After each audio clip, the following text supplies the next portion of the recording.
Episod yang ketiga kita bersiap-siap menuju ke air terjun Lasir. Bagi mereka yang parking di Lasir, anda boleh buat aktiviti kita mandi di air terjun Lasir, merupakan air terjun yang paling cantik lah di Tasik Kenyek.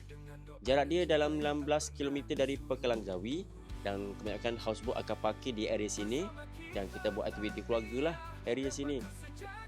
Dan inilah suasana kita nak menuju ke sana. Setiap bot ni bot kecil kita naik berapa bilik lah, sebab bot ni kecil untuk buat beberapa orang sahaja dan kita akan sampai ke destinasi.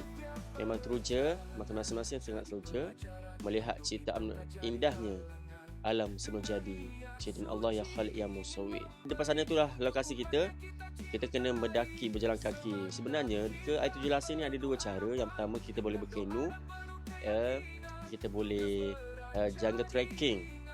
Jungle trekking macam ni lah. Jungle trekking dia track dia ada sampai sana daripada Lasir tadi sampai ke area sini. Ni area pertama, level pertama. Yang ni level yang kedua ataupun ketiga lah. Level ni ramai orang mandi sebab ia dalam sikit lah. Bagi anak-anak kena jaga, kita semua kena wajibkan pakai life jacket untuk langkah keselamatan. Dan inilah suasana dia, memang cantik tempat ni. Boleh main glosor-glosor air. Nanti kita tunjuk video sebenarnya kami bermain slide macam mana tu, cuba lihat dan teruskan setia bersama kami Tarbiyah Backpackers.